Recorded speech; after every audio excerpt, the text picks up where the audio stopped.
أعوذ بالله السميع العليم من الشيطان الرجيم. بسم الله الرحمن الرحيم. إن الحمد لله نحمده ونستعينه ونستغفره ونستهديه ونعوذ بالله من شرور أنفسنا ومن سيئات أعمالنا.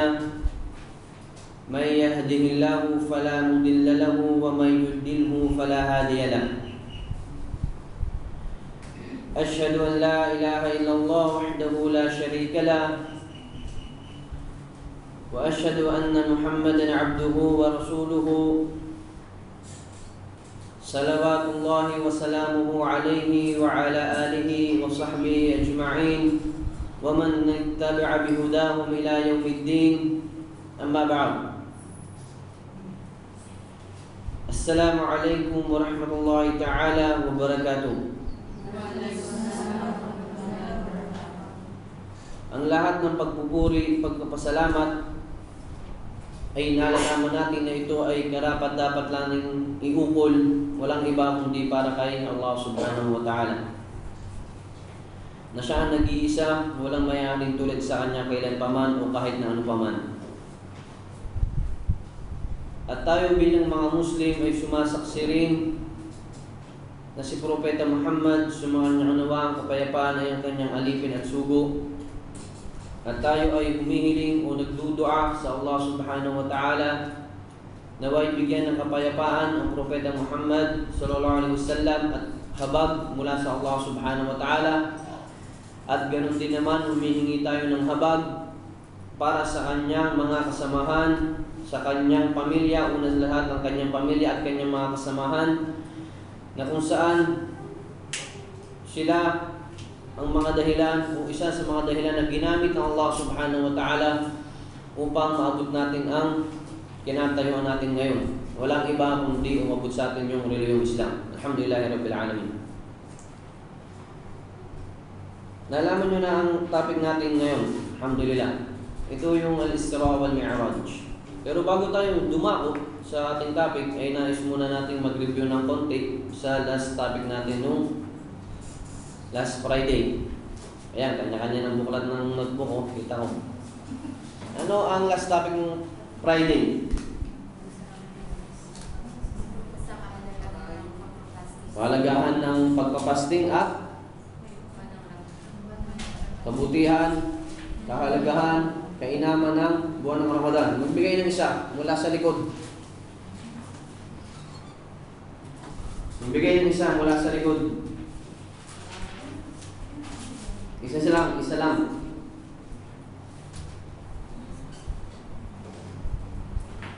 Wala, sister.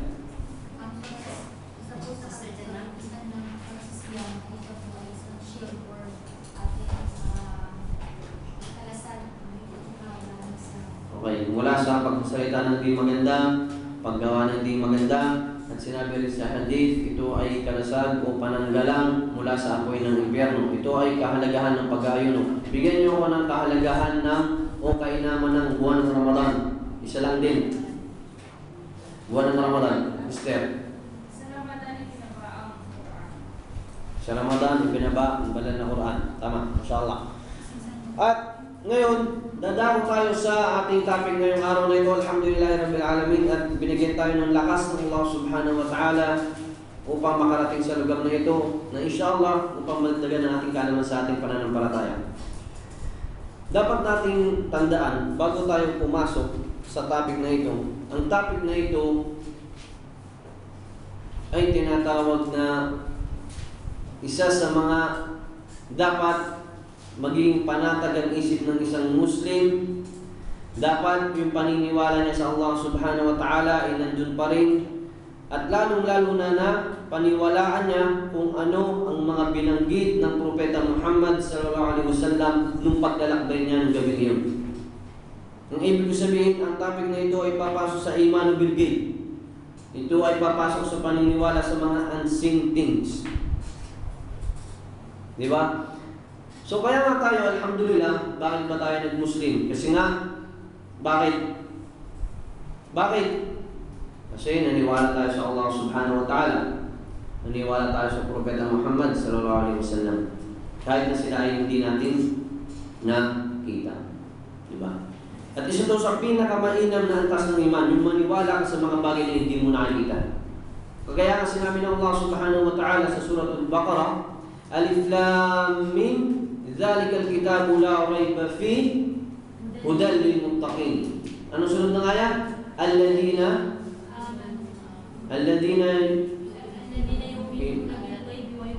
salata wa mimma razaqnahum yunfiqun. Alladhina yu'minuna bil ghaib.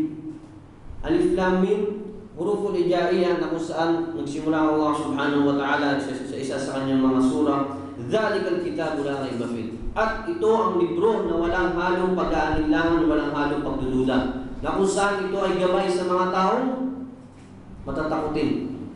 Hudan lil muttaqin. Alladhina yu'minuna bil ghaibi wa yuqimuna as-salah. Masyaallah. Na ano yung ugali ng mga matatakutin na yun? Alladhina yu'minuna bil ghaibi wa yuqimuna as-salah. Na yung mga taong matatakutin na yun, ang kanilang ugali, ang kanilang katangian, ay sila ay naniniwala sa mga bagay na hindi nila nakikita. At hanggang doon sila ay gagawa ng pagdarasan. And then, sinasabi kanina sa financial plan, wa mimma razaqnahum yunfiqun. At sa aming mga biniyaya sa kanila, at sa aming mga biniyaya sa kanila, ay sila ay ini-spend nila ito. So yun. So, kaya nga tandaan natin mabuti, ano ba ang pangalan ng Propeta Muhammad sallallahu alaihi wasallam? So dumako na tayo sa topic natin ngayon.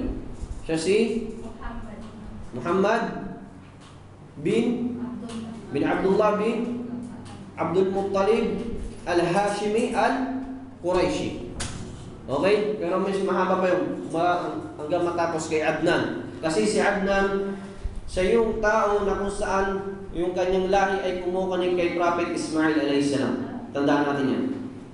Okay? Ulitin ko, si Muhammad bin Abdullah bin Abdul Muttalib al-Hashimi al-Quraishi. Okay. Nangyari ang Isra wal Mi'raj pagkatapos ng Amul Huzun. Yung taon ng pagkalungkot o taon ng kagipitan o taon ng kalunos-lunos na pangyayari sa Propeta Muhammad sallallahu alaihi wasallam.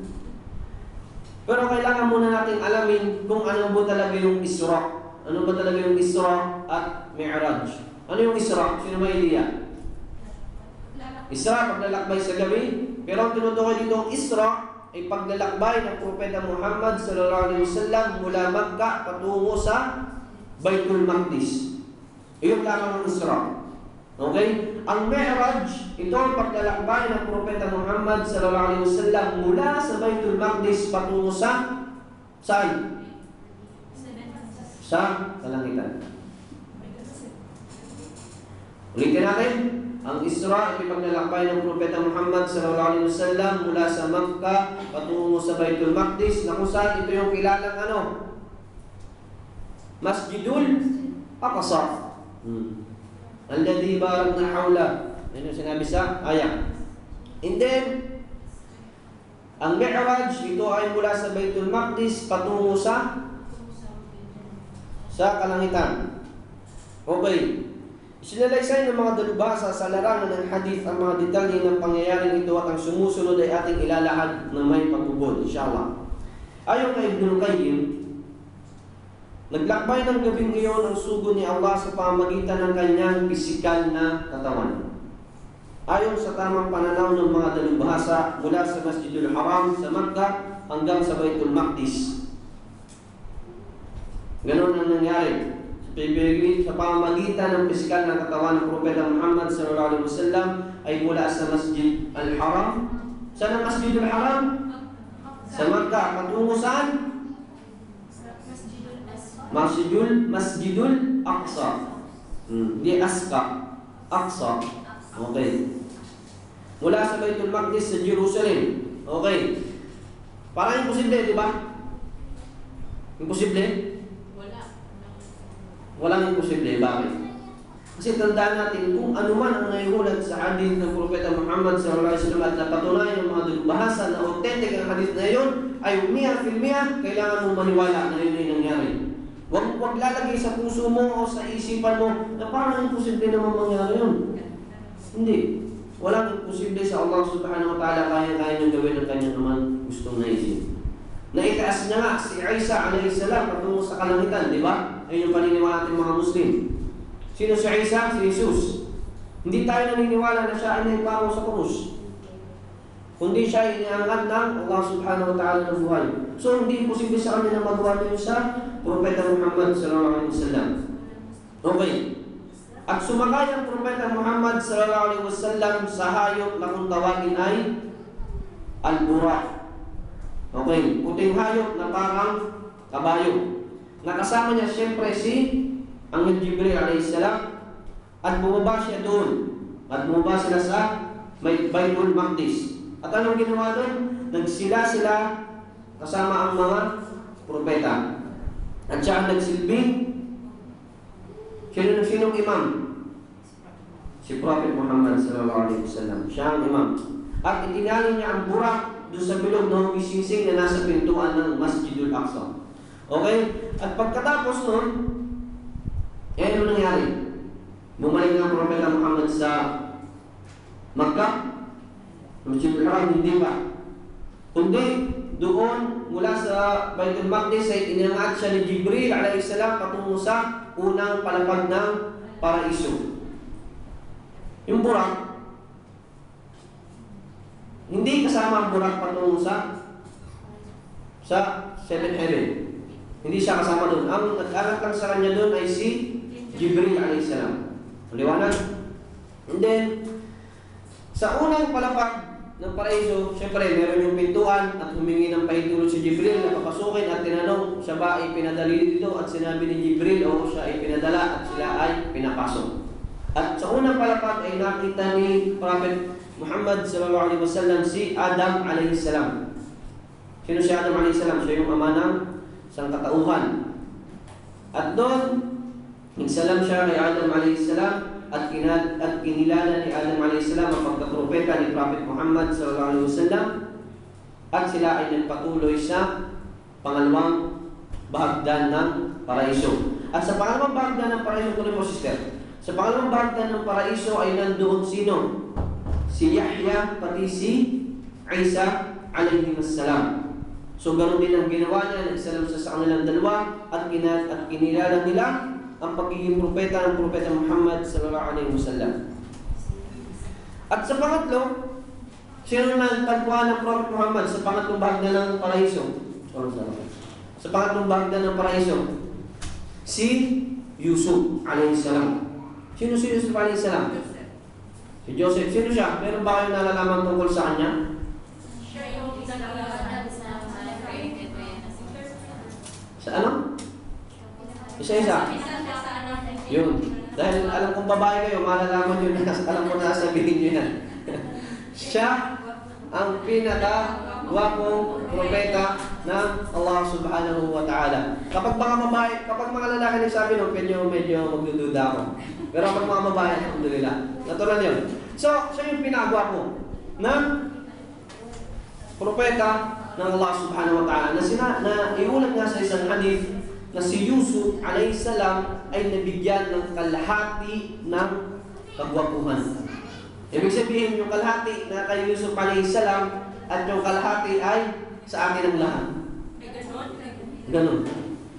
Kaya nga, huwag nating lalaitin o huwag tayong ano sa ating sarili na madi-disappoint. Bakit ganito ang itsura ko? Bakit ganito ang tenga ko? Bakit ganito ang mata ko? Matuwa ka dahil binigyan ka ng Allah subhanahu wa ta'ala. At identity mo yan at para lang talaga sa'yo yan. At diyan ka makikilala sa kung anong itsura mo.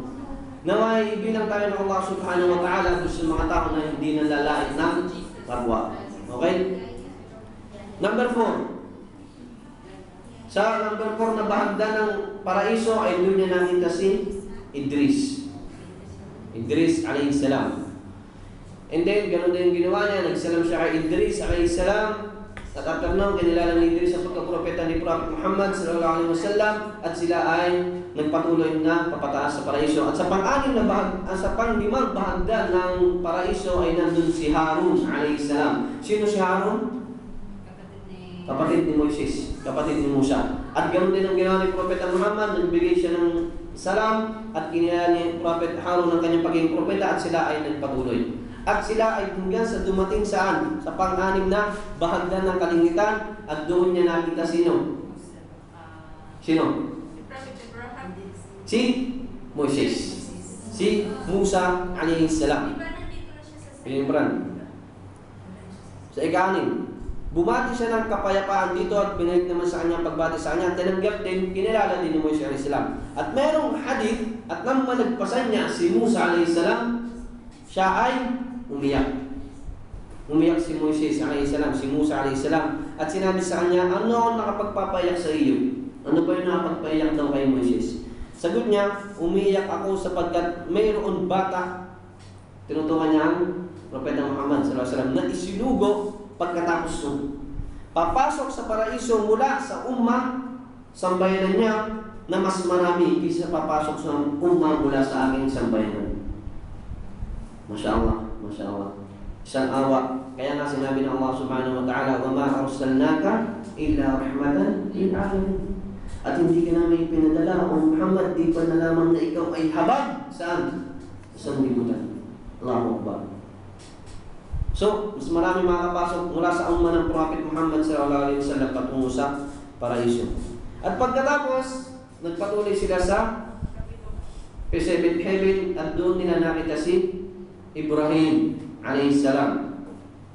At ganoon din ang ginawa niya at kinilala niya ang pagkapropeta ni Prophet Muhammad sallallahu alaihi wasallam hanggang sila ay dumating saan? Sidratul Muntaha. Ang Sidratul Muntaha ay isang puno ng kahoy ng lotus tree na nasa gawing kanan ng trono ng Allah subhanahu wa ta'ala, na hindi ito nilalagpasan ng isa man sa mga anghel. Okay. Na naiulat sa hadith na ang punong iyon, ang mga bunga nito at ang mga dahon nito ay kasinlaki ng tenga ng elepante. Okay. At hindi makikita kung paano umpisa nito at mahirap din makita yung katapusan nito. Ibig sabihin, ganun siya kalaki. Wallahu a'lam kayfiya. At ganun na iwalat sa hadith. At doon naman ay nakita ng Propeta Muhammad sallallahu alaihi wasallam yung Al-Baitul Ma'mur. Al-Baitul Ma'mur. Pagkataas din siya ng seventh heaven. At sa Baitul Ma'mur, pakinggan natin, sa Baitul Ma'mur ay pumapasok dito 7,000 na angel araw-araw at sila ay hindi na bumabalik pa. Ang Baitul Ma'mur ay nakatapat dyan sa Kaaba ng diretsyo. Tandaan natin, ang Baitul Ma'mur ay pagkatapos sa 7th heaven at doon din nakita ng Propeta Muhammad sallallahu alaihi wasallam. At after noon nakita ng Propeta Muhammad ang Sidratul Muntaha. Ang Baitul Ma'mur ay pagkatapos inakit siya, iniharap sa Allah subhanahu wa ta'ala, na hanggang ang lapit na yun ay halos 2 palaso na lamang ng pana. Tandaan natin, hindi nakita ng Propeta Muhammad sallallahu alaihi wasallam bil'ain ng kanyang sariling mga mata ang Allah subhanahu wa ta'ala. Tandaan natin yan. At ipinahayag sa alipin niya ang nais niya ipahayag. Okay. At dito na rin inubliga sa kanya ang 50 beses na pagdarasal o sala. Nang siya ay pabalik na sa lupa ay napadaan siya uli kay Moises alayhi salam at kay Musa alayhi salam at sinabi sa kanya, ano ang ipinag-utos sa iyo? Inshallah. Ang pinag-utos at sinabi ng Propeta Muhammad na siya ay inutusan ng 50 sala. At kaya sinabi ni Moises na bumalik ka. Bumalik ka, bakit? Kasi sabi ni Moises, kasi hindi yung mga kayanan ng mga tagasunod mo, ng umma mo. Kaya nga, tumingin siya kay Jibril alayhi salam, parang gusto niyang humingi ng suggestion na kaya ba niyang bumalik, pwede pa siyang bumalik. At sumayin niya si Jibril alayhi salam na oo, kung iyon na yung nais. At inakayat siya uli ni Jibril alayhi salam patungo sa kalangitan, ay patungo sa Allah subhanahu wa ta'ala ang kataas-taasan at binawasan ito ng 10. At bumalik siya, bababa na siya sa lupa, pero sinabi uli ni Moises na bumalik ka dahil hindi ito makakayanan.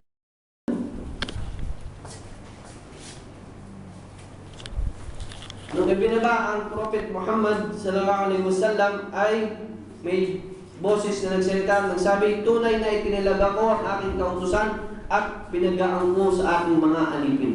Allahu Akbar. Kaya yung sala natin na 5 times daily prayer ang katumbas na na gantimpala nito ay 50. Masya Allah. Tabarakallah. Alhamdulillah. At meron din tayong utang na loob kay Moises alayhi salam. Masya Allah, yung mga propeta, magkakakunik sila at yung awa nila sa mga bawat umma ay nandun talaga. Masya Allah. So, paano pa kaya kung 50 yung sala natin? Wala na. Allahu Akbar. Kaya nga, may utang na loob kay Moises alayhi salam. At the same time, kailangan natin ma-appreciate kung ano yung sala na inubliga sa atin ngayon. Na kailangan natin itong itayo na huwag tayong tatamad-tamad. Dahil 5 na nga lang 5 na lang ang ipinigay sa atin ng Allah subhanahu wa ta'ala. So huwag kaya sabihin na, ano ba naman yan, kasalanan naman ako. Di ba? Kasi isipin natin ha, binigyan tayo ng 24 hours ng Allah subhanahu wa ta'ala na magbuhay sa loob ng isang araw. Na ang isang sala, hindi makakabot ng mga 10 minuto. Kung pinakamahaba nito, mga 15 minutes. Pero mga 10 minuto lang talaga. Okay? And then, magsasala ka lamang ng 10 minutes sa loob ng isang araw, ng 5 beses. Magkano yun? Ilan yun? 50 minutes lang. Subhanallah, nawala pang isang oras. Kasi ilan ang isang oras?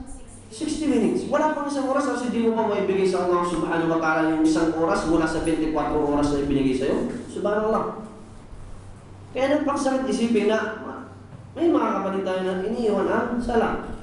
Subhanallah.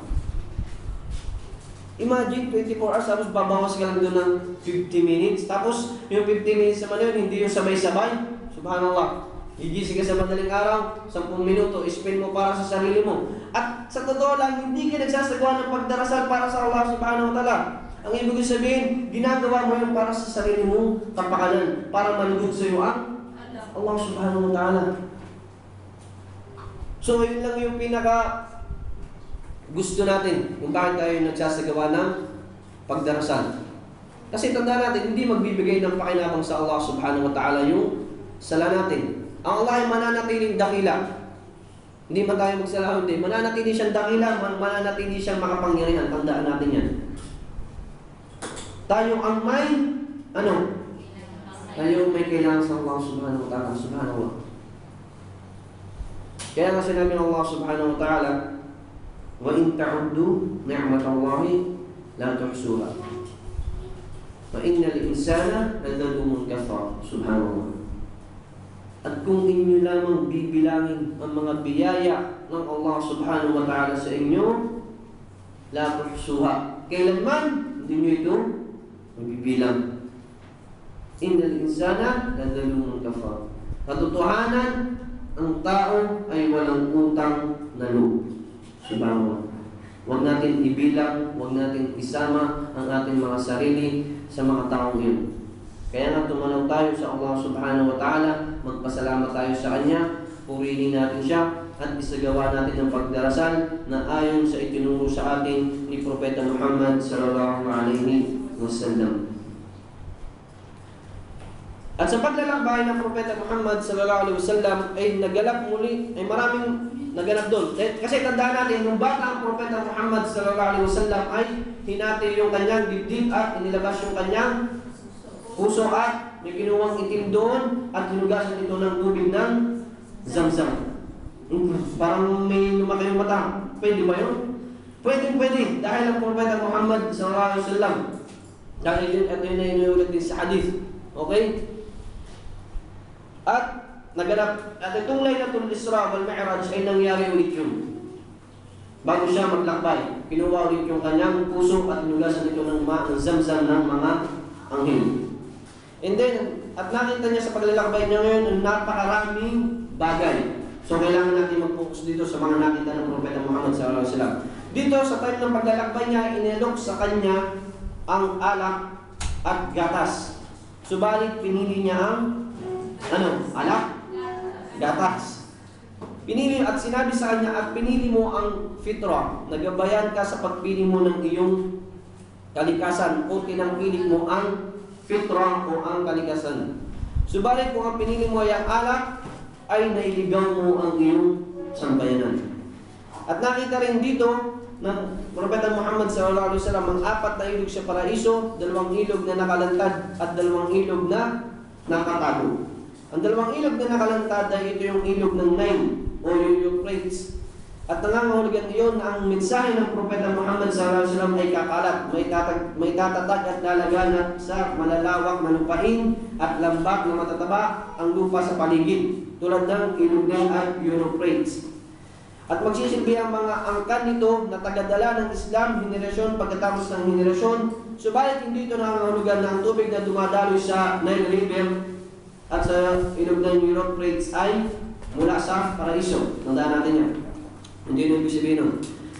At sa paglalakbay din na ito ng Propeta Muhammad sallallahu alaihi wasallam ay nakita niya si Malik. Sino si Malik? Tagabantay ng hellfire. Siya yung anghel na tagabantay ng impyerno.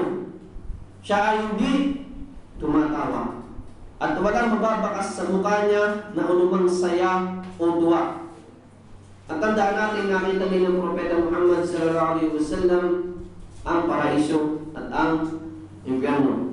Ittala'tu ala ahli al-jannati wa ra'aytu akthar min ahliha al-fuqara. Tumingin siya, nakita niya ang paraiso at nakita niya na ang pinakamaraming naninirahan dito ay ang mga taong mahihirap. Sa paraiso. Sa impyerno, ang pinakamaraming papasok sa impyerno, okay mga sa akin ha, baka batuhin niyo ako bigla, ay ang mga kababaihan. Bakit? Kaya nga nung sinabi ng Propeta Muhammad sa hadith, may nagtanong agad na isang sahabiya, anong dapat namin gawin? Kayo ay magsadaka. At ano ba yung dahilan kung bakit ang babae, sila yung pinakamaraming kapasok sa impyerno? Lian na takfur dal ashir. Dahil ang babae, Hindi maganda magkita. tama yun. Yung ibig sabihin ng takfur dal ashir, ganito yung ibig sabihin niya. Halimbawa, meron siyang isang sister, mashallah, yung asawa niya, matuwid na lalaki, masunurin sa Allah, nagsasala sa masjid ng 5 times daily prayer, mashallah, talagang salih, yung baga. At lagi niya ibinibigay yung karapatan ng kanyang asawa. Pero, nag-asawa ng pangalawa, halimbawa, Allahu Akbar. Pagbalik na, binato na siya ng kung ano, blang, at kung ano yung experience sabi sa kanya.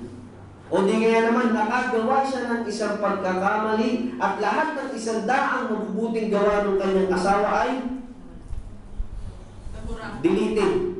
Burado na. Wala na. Ganun talaga ang mga babae. At alam niyo niya sa inyong sarili. At kung wala sa inyong ganyan, at kung meron na sa inyo, ay mag-istighfar tayo. At magbalik tayo sa Allah subhanahu wa ta'ala. Di ba? Pero, tandaan natin na kaya nga, yung meron isang kwento na mashallah sa time ni kaya nga ang lalaki din ay pinapayuhan na pakitunguhan ng mabuti ang mga babae. Sabar-sabar. Okay, sabar-sabar, mashallah.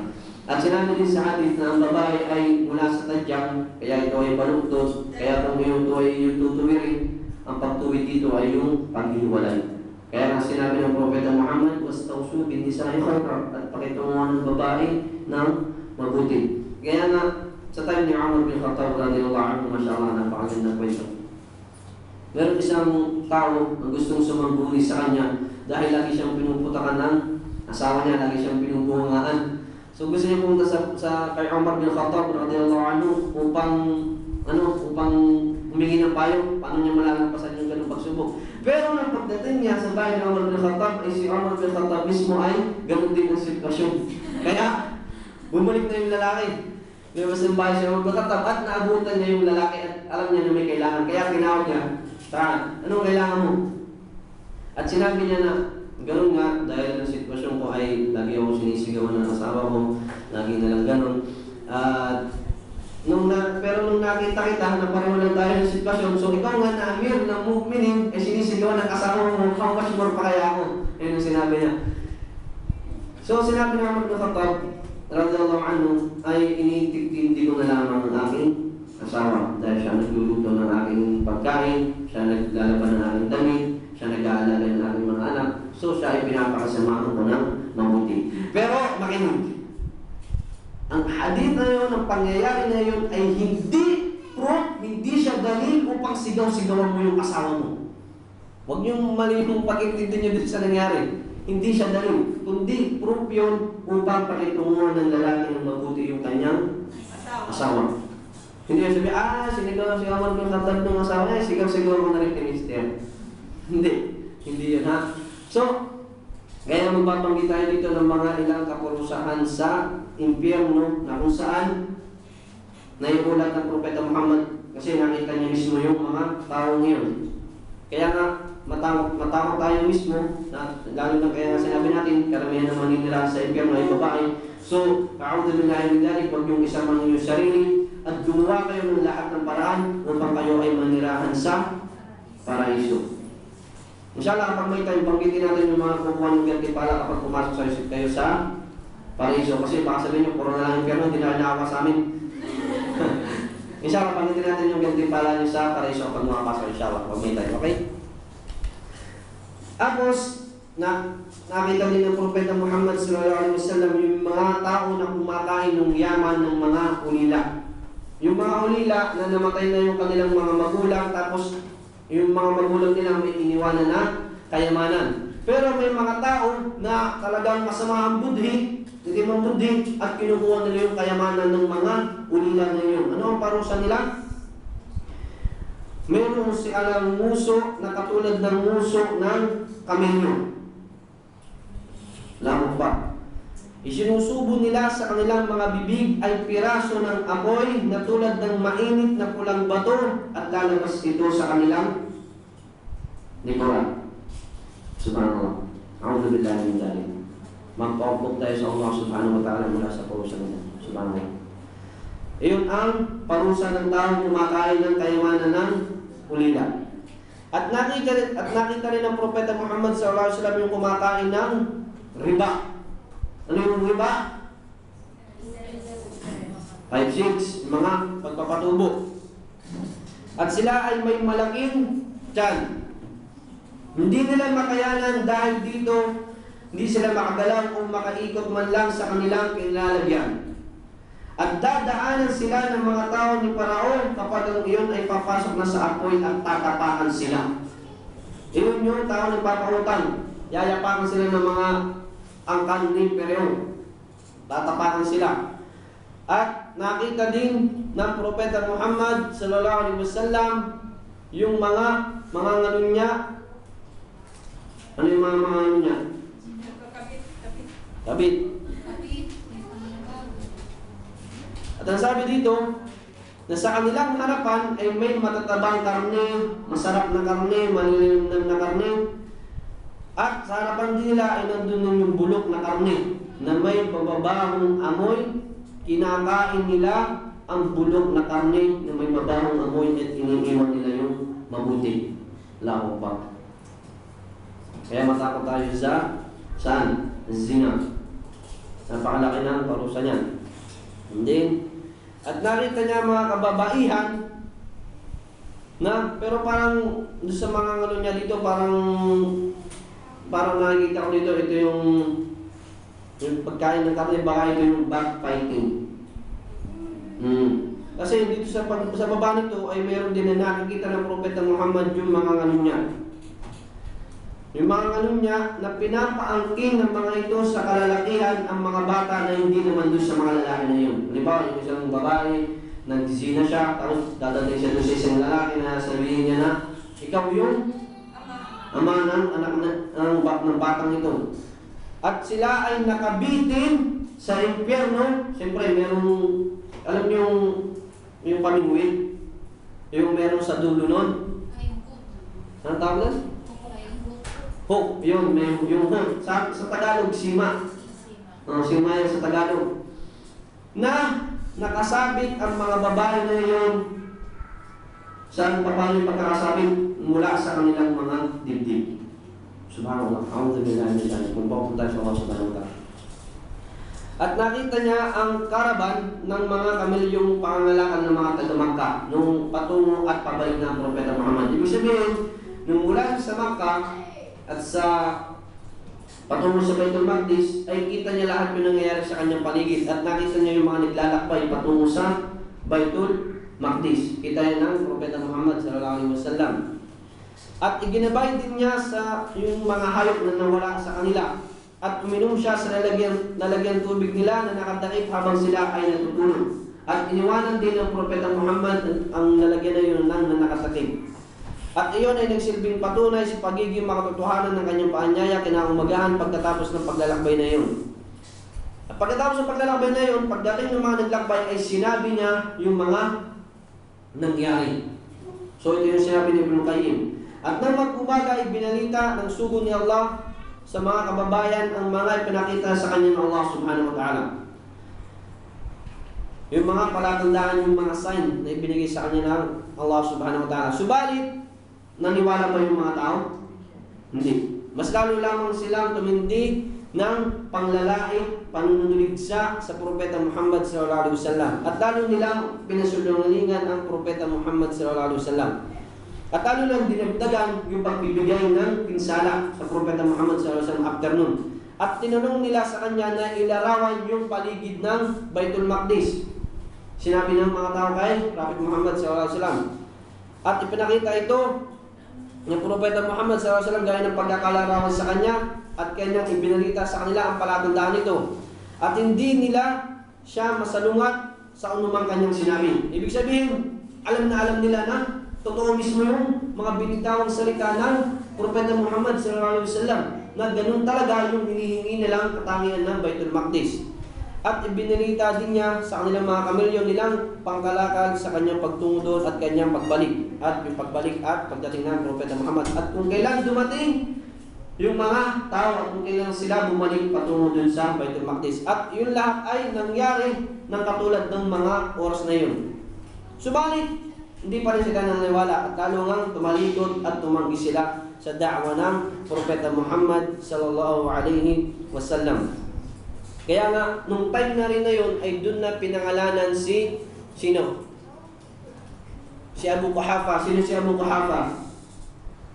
Si Abu Bakar as-Siddiq. Doon siya tinawag na Abu Bakar as-Siddiq. Sa time na yun, bakit? Kasi siya yung tagapagpatibay ng linaw sa katotohanan. Kasi nung time na nagsisunod na pinapasinungalingan ng mga tao, itinatanggi ng mga tao kung ano ang meron sa Propeta Muhammad sallallahu alaihi wasallam, kung ano yung mga nangyari sa paglalakbay na iyon, ay itinanggi ng mga tao at hindi sila naniwala. Pero si Abu Bakar as-Siddiq, hindi man lamang nagilaw yung kanyang iman at ito ay lalong nadagdagan ng paniniwala sa Propeta Muhammad sallallahu alaihi wasallam. Na sinabi niya kung iyon ay sinabi ni Muhammad, iyon ay pawang katotohanan lamang. Na kaya nga, sinabi ng kung bakit ang dahilan kung bakit ito nangyari sa Propeta Muhammad ang Isra wal Mi'raj ay yung sinabi ng Allah subhanahu wa ta'ala sa Surah Al-Isra, Subhanalladhi asra bi 'abdihi laylan min al-masjid al-haram ila al-masjid al-aqsa alladhi barakna hawlahu linuriyahu min ayatina. Allahu Akbar. Subhanallah, luwalhati sa Allah, naglakbay sa kanyang alipin patungo sa mula sa Masjid al-Haram ila Masjid al-Aqsa. Sinabi ni Sheikh Salih bin Awad al-Madamisi sa kanyang lecture na yung ginamit na abdihi ay ito ay proof na kung saan nga ang Propeta Muhammad mismo ay naglakbay sa pamamagitan ng kanyang physical na katawan. Handa natin yan. And then, anong purpose? Kung bakit yun nangyari? Linuriyahu min ayatina. Upang ipakita namin sa kanya ang mga palatandaan mula sa amin. Yung mga sign ng Allah subhanahu wa ta'ala. Napakaraming sign na ipinakita nun sa Propeta Muhammad sallallahu alaihi wasallam. Nakita niyo yung mga taga-paraiso, nakita niyo yung mga taga-impyerno, yung mga parusa ng taga-impyerno.